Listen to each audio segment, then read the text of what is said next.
You've heard of numbers before, but have you heard of numbers that have letters inside of them? If so, this is what's called hexadecimal. So the number you see on your screen here, the 3BC, this is a hexadecimal number.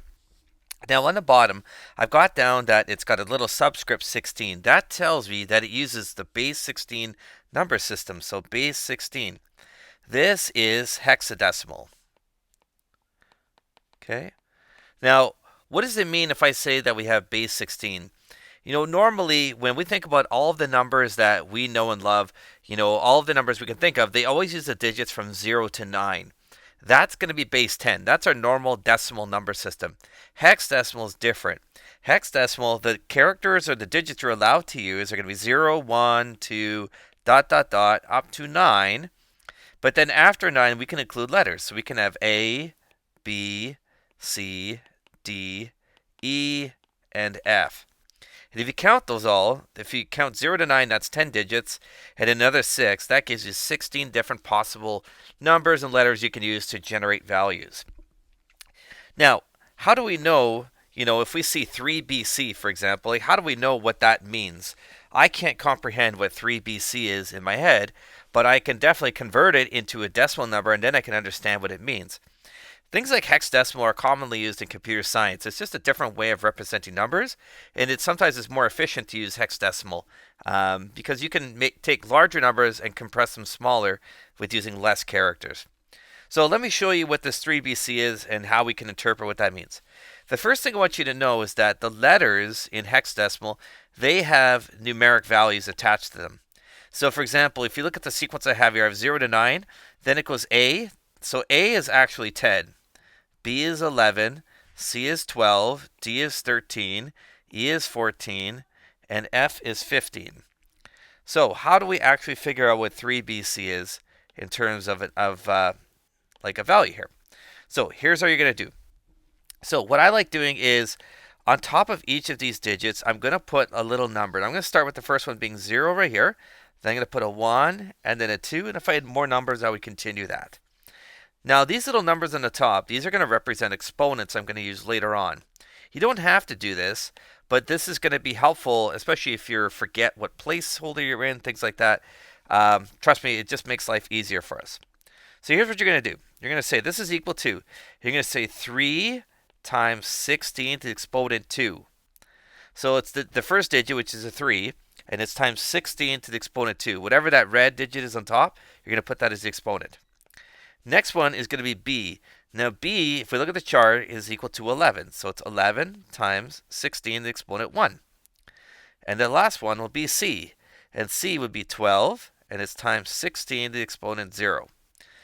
Now, I never used to put the little labels on the top, like the 210. I did it in red there. I didn't always do that, but I found that sometimes, if you have a lot of digits, you might screw up and have the wrong exponent on whatever the placeholder is. So if you do that, you really won't screw it up. The exponents need to cascade down, and they need to end at 0. If they end at 0, you did a good job. Now, this is just basically a formula that you need to calculate using BEDMAS in your calculator. So 3 times 16 squared, that's going to give you 768. 11 times 16 to the 1, that's going to give you 176. And then 12 times 16 to 0, 16 0 is 1. So times 12 is going to be 12. And when we add it together, you get 956. Now I am going to put a little 10 on the bottom there. The 10 indicates that that is a decimal number for me. So I know exactly what this represents. I know what 956 is. Like if I had 956 coins in my hand, I would know what that means. 3BC though, that I don't know. I can't comprehend it. A computer can, but I cannot. So being able to convert hexadecimal into decimal is an important skill. And that's exactly how you would do it. So you figure out the placeholder value of each digit, and then you multiply it by 16 to the exponent, whatever that is. Okay? Now, let's go in reverse. So let's say, for example, we want to go the other way around here. And we want to actually figure out a decimal number and turn it into hex. So here's an example. So let's say we have 9723, so 9,723 base 10. So this is a decimal number. I know what this is. So let's convert it into hexadecimal instead. Okay? So hex, what we really need to know is the remainder. That's the most important thing. So what we're going to do is we're going to keep dividing this number by 16 over and over and over again, and we're going to worry about the remainders. So let's do the first round here. So we're going to say 9723. We're going to divide that by 16.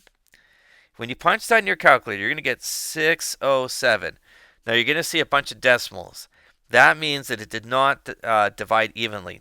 So what you're going to do is you're going to get the remainder of this. So in your calculator, what you're going to do is you're going to go 16 times 607. So when I punch that in, 16 times 607, I ended up with 9,712. So 16 times 607, I got 9,712. What you're going to do is subtract 9712 from 9723.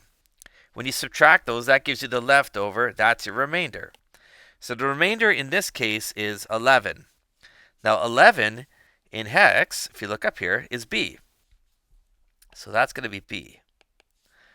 Okay, then we go to the next round. So we carry this thing down, and we're going to carry the 607 down. Again, we're going to divide by 16. And when you do that, you're going to get 37 in your calculator with a bunch of decimals. And then what you're going to have to do is figure out the remainder. So what you do is go 16 times 37. Figure out what that value is. I think it is, let's see, 16 times 37. You get 592. And you subtract 607 minus 592. You're going to get the remainder. And the remainder in this case is 15. And 15, if you look at the chart, is actually F. Okay. Then we continue. So let's go to the next round. So next is going to be 37. And we divide that by 16. That's going to go in there twice. And 16 times 2 is 32, which means my remainder is going to be 5. And then finally, we go one more round. We carry the 2 down. And once we divide that by 16, you're going to get 0, and your remainder will be 2. Okay. So this is basically done. The last step that we have to do here is we just need to read the number. And it's very important, but you read the number in the bottom up direction. You have to go this way.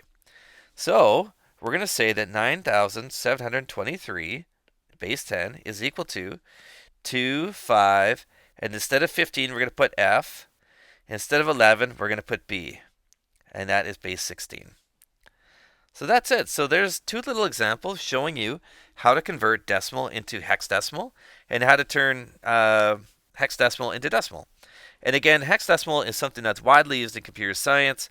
It's very, very commonly used, and it's definitely something you need to know. Again, not too difficult. If you're going decimal into hex, you basically divide by 16 over and over and over again, and then you get your remainder each time. And if you're going from hex into decimal, you're going to multiply using 16 to the exponent, whatever the placeholder is.